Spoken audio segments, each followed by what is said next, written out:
Pambansang loyalista, dito mo makikita. Pambansang loyalista, dito makikita ang totoong balita. 1, 2, 3, Pambansang loyalista, ito ang the best.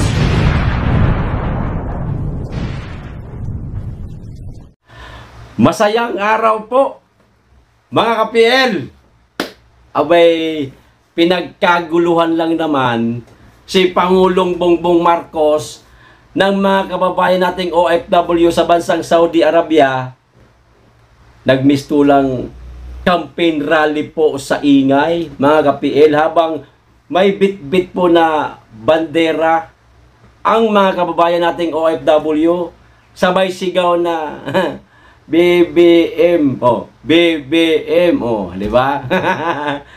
Sinuportahan nila siyempre ang Pangulo natin mula pa po nung campaign rally hanggang sa araw ng halalan. Hindi po nagbago ang pagsuporta nila sa Pangulo. Walang nagbago, mga ka-PL. Hindi po katulad ng mga kababayan natin mismong nandito po sa bansa. Nakarinig lang po ng maling balita, nakapanood lang kahitad, lumabnaw kaagad ang pagsuporta sa Pangulo, naniwala pa doon sa mga vlogger na fake news kaysa sa Pangulo.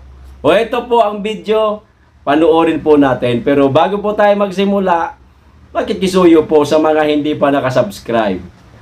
Baka naman at pakiclick na rin po ang notification bell para updated sa lahat ng upload. At huwag nyo pong kalimutan, palike na rin po sa video.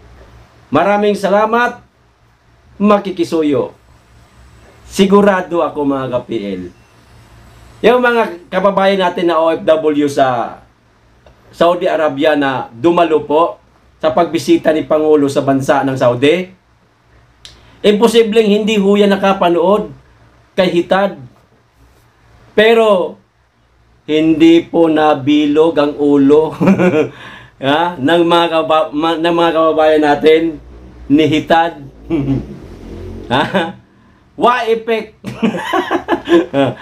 Sabi ko naman po sa inyo ang mga nakikinig po kay hitad, mga dilaw, mga pinklawan. Pero tayo mga solid po na taga-suporta ng Pangulo, hindi tayo kayang utuin, sirain na mga fake news, na mga vlogger na anti-Marcos. O siya, eto na ho ang video. Panoorin na po ninyo.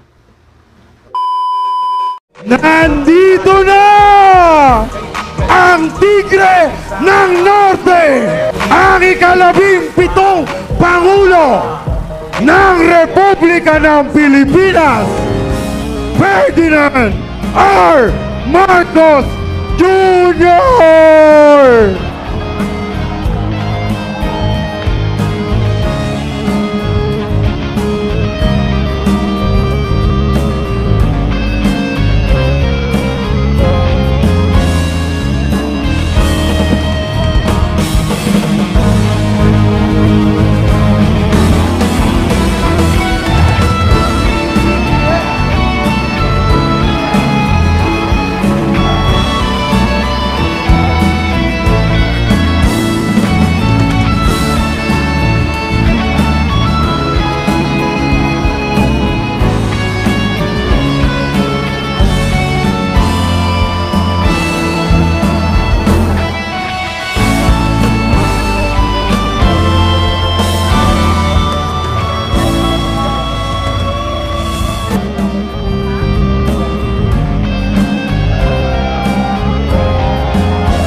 kababayan, kalanganan kong ipakilala ang Pangulo ng Republika ng Pilipinas, Ferdinand Romualdez Marcos Jr.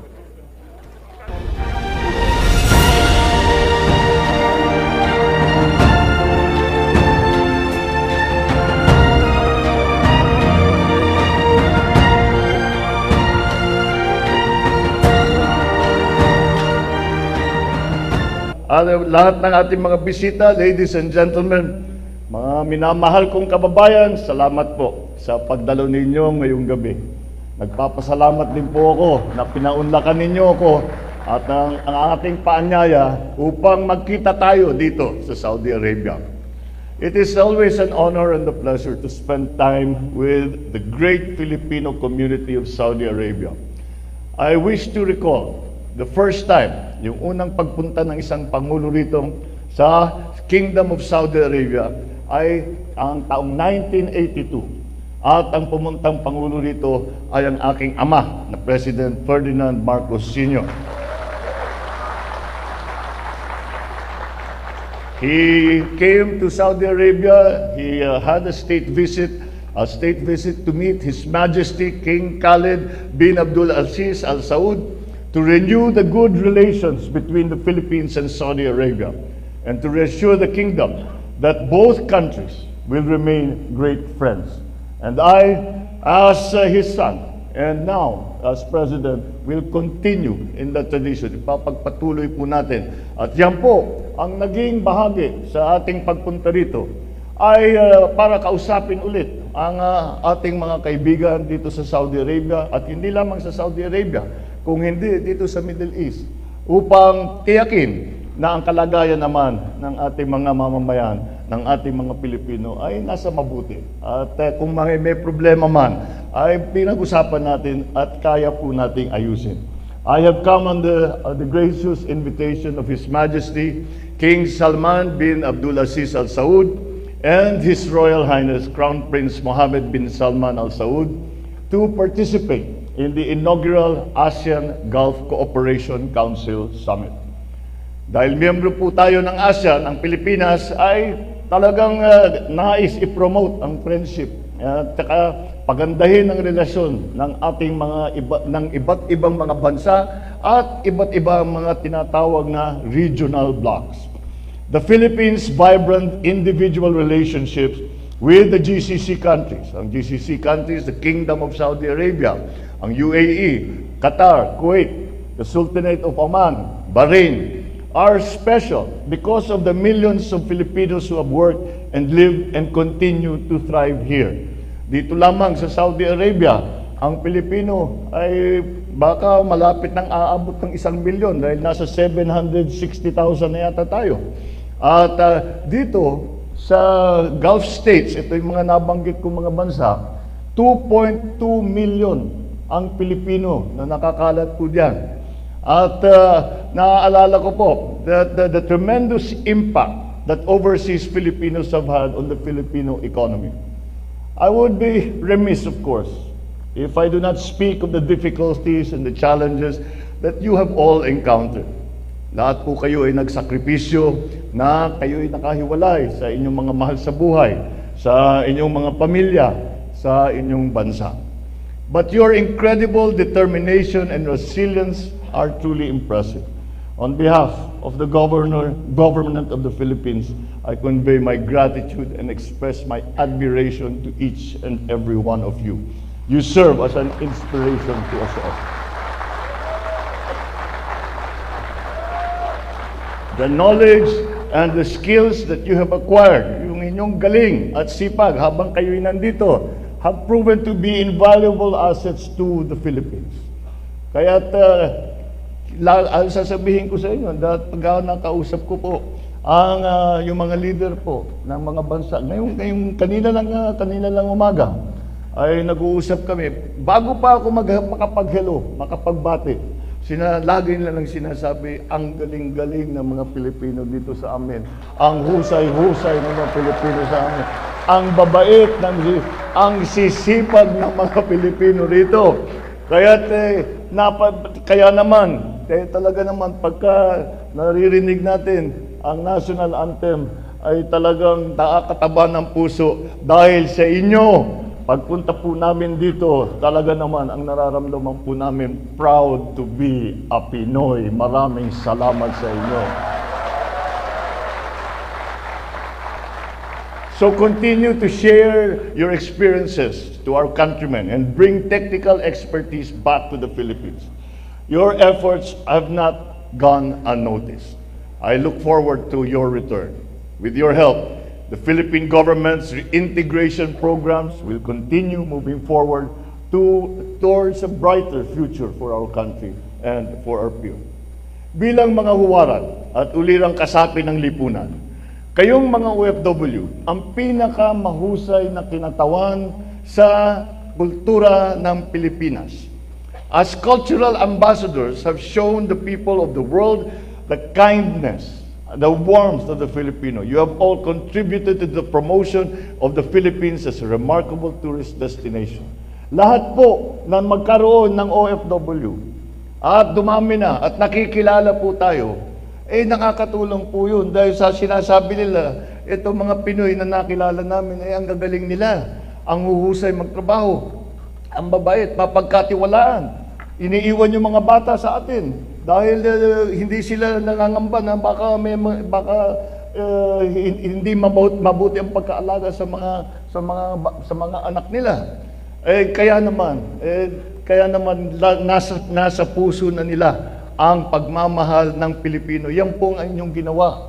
Yun po ang ipinakita ninyo. Kaya po ang reputasyon ng Pilipino bilang workers, bilang healthcare workers, bilang caregivers, bilang skilled professionals, bilang engineer, bilang contractor, ay po kilalang-kilala na po tayo dahil sa magandang trabaho na inyong ginawa. At kanina lang po, bago po kami pumunta rito, ay nakausap ko po ang Crown Prince. Ang sabi ng Crown Prince, unang-una sabi niya, I have to tell you, my second mother is a Filipina. Sabi, dahil lang nag-alaga pala sa kanya nung bata siya, ay Pilipina. Kaya naman sabi niya, mahal na mahal niya ang mga Pilipino. At yung pagmamahal na po yun na sa inyo, ay nararamdaman din po namin sa Pilipinas. At kami naman, para kaming cheering squad ninyo na sinasige, galingan ninyo, magpasikat para tayo mga Pilipino ay talagang ang tingin po sa atin ay tumaas ng gusto. Ay sabi po ni Crown Prince, sabi niya sa akin, alam mo ba, sabi niya, that 80% of the ICU personnel are Filipino. 80% in the whole of Saudi Arabia. Sabi niya, pag nawala yung Pilipino dito sa Saudi Arabia, tigil lahat. Sabi niya, talagang ganyan ang dependence namin sa mga Pilipino. Kaya naman, talaga naman, masasabi natin na ang OFW ay hindi lamang tumutulong sa ekonomiya dahil sa remittances ninyo. Marami nang nangyari na naghihirap ang ekonomiya ng Pilipinas dahil sa remittance na pinapadala ng ating mga OFW ay talagang nabubuhay pa tayo, nakakaahon tayo dun sa mga problemang hinaharap natin. At malaking paghahanga ang nakikita nila dahil matibay kahit na nagsasakripisyo kayo at malayo kayo sa pamilya ninyo, yun alam natin na yung sakripisyo ninyo ay para sa pamilya ninyo. At kinahahangaan ito dahil ang ating pagmamahal sa ating mga pamilya naging bahagi ng kultura ng Pilipino at ito'y kinahahangaan ng lahat ng makakita na inyong pagmamahal ng inyong mga pamilya, ng inyong mga komunidad at ng inyong bansa.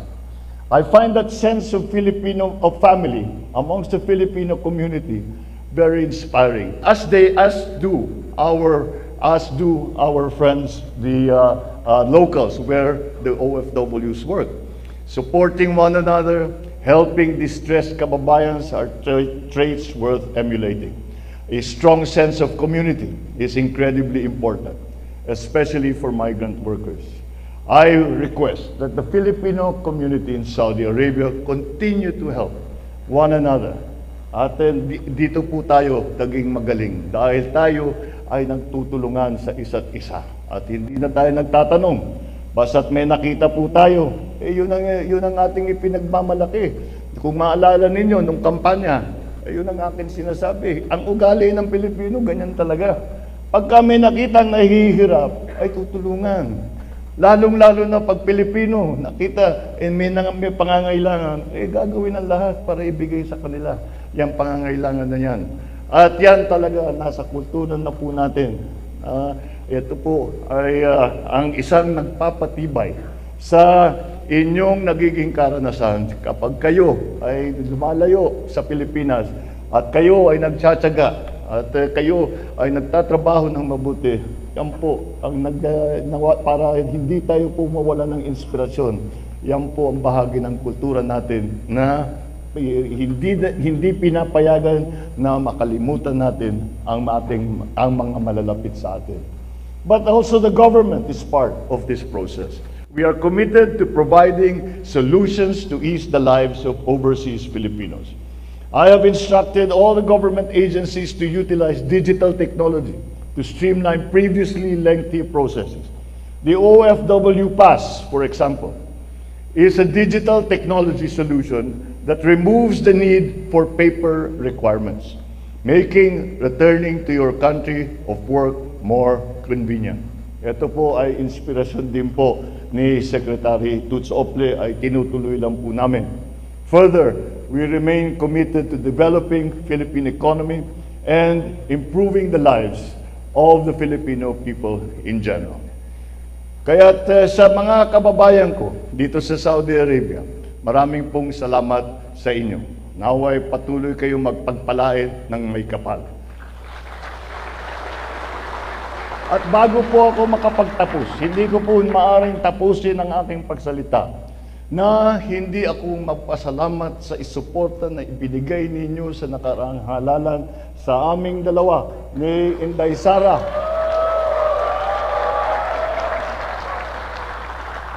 Lalong-lalo na dito sa Saudi Arabia.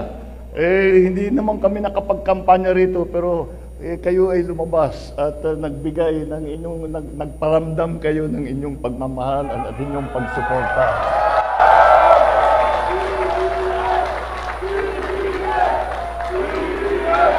Yes. Kaya dinala po namin itong dito para maramdaman naman ninyo. Siguro napapanood nyo na lang sa YouTube tsaka sa Facebook yung mga pag-sortie namin. At nakita namin. Pero asahan po ninyo, alam nyo po, kahit malayo kayo sa Pilipinas, yung sigaw ninyo, yung pagmamahal ninyo, yung inyong pagsuporta po sa amin at inyong paniniwala sa kinabukasan ng Pilipinas at ng Pilipino ay ramdam na ramdam namin. Yan po ang nagbigay sa amin ng lakas, ng tibay, ng loob na ipatuloy ang aming advokasya na ipagkaisa ang buong Pilipinas. Yan po ang ating kinampanya. Yan po ang inyong sinuporta. Yan po ngayon ang aming isusukli sa inyo. Ipagkakaisa natin ang Pilipinas para maging mas maganda ang buhay ng bawat Pilipino. At mas maganda ang Pilipinas. Napakalaking bahagi ng OFW sa lahat po ng aming pinaplano. Hindi po namin kayang gagawin lahat ng aming pinaplano kung wala po ang OFW. Kundi po namin maasahan ang trabaho, ang sipag, ang hinahangaan na Filipino overseas workers na kinikilala na ngayon sa buong mundo. Kaya nangyayari po, sa galing talaga ninyo, we have become victims of our own success dahil gustong-gusto ng mga employer na kukunin nila, inuuna talaga nila, gusto nila Pilipino. Problema, nauubos ngayon yung mga trabahador doon sa Pilipinas. Kaya napalaki ang trabaho ni Dato Teng Mangundadato ng TESDA dahil kailangan niya mag-retraining para talagang kahit papano meron pa rin namang maiwan na mga magtatrabaho dun sa atin sa Pilipinas. Kaya natutupad naman natin ang ating mga pangarap, matutupad naman natin ang ating mga pangarap basta't ipagpatuloy po natin. Marami pong problema na dumadating, ngunit kagaya ng sabi ko, kagaya ng ugali ninyo, dun sa atin, nakikita ninyo, kahit na may hinaharap na problema, lagi naming iniisip, basta't magtulungan tayo, basta't magkaisa tayo. Kaya ang aming konsepto sa pamahalaan ay yung tinatawag na whole of government approach. Dahil hindi na kaya ng isang departamento lamang ang mga problemang hinaharap natin. Kailangan lahat ng departamento na makatulong ay kasama sa solusyon sa mga problema. At pinalawak pa natin ito dahil hindi lamang the whole of government concept, kundi the whole of nation concept. Dahil ay sinasabi natin, kailangan natin ang tulong ng lahat ng Pilipino para pagandahin ang Pilipinas. Kung tayo ay hindi kasama, hindi nagkakaisa, kung saan-saan po tayo humihila, kung saan-saan po tayo tumutulak. Ngunit, dahil sa suporta po ninyo at sa laki ng ibinigay ninyo na boto sa amin, ay makikita natin, ay dahan-dahan, ay pinagkakaisa natin ang Pilipinas at napatunayan na rin natin na ang Pilipino ay talaga naman mapagmahal. Ang Pilipino talaga ay may lahi ng kabayanihan na hindi mawawala kahit saan man napunta, sa Saudi Arabia man, o maiwan man sa Pilipinas, o mapunta kung saan, sa Europe, sa Italy, kung saan-saan ang nasa Pilipino. Ang binibiro ko nga sa kanila, sabi nila, lahat ng puntahan namin may Pilipino. Sabi namin, dinadahan-dahan namin kayong lahat. After a while, kami na magte-take over lahat kasi kahit saan ka pumunta may Pinoy. At yung mga Pinoy na yan ay nasa magandang posisyon at napakagandang reputasyon. Yan po ang ating inaasahan sa ugali ng Pinoy. Yan po ang inaasahan natin sa kultura ng Pilipino. Kayo po ang pinakamagandang halimbawa ng mga magagandang bahagi ng ating kultura. At iyan ang ipinakita ninyo sa inyong pagbiyahe, sa inyong pagtrabaho. Kaya naman po, pati na ang Pilipinas at ang mga naiwang Pilipino sa Pilipinas ay nararamdaman ang pagmamahal na kung tutuusin ay nanggaling sa trabaho ninyo, nanggaling sa sipag ninyo, nanggaling sa galing ninyo. Kaya uli, maraming salamat. Mabuhay ang OFW! Mabuhay ang Pilipino! Mabuhay tayong lahat! Maraming salamat po at magandang gabi po sa inyong lahat. Ang Pangulo ng Republika ng Pilipinas, Ferdinand R. Marcos Jr.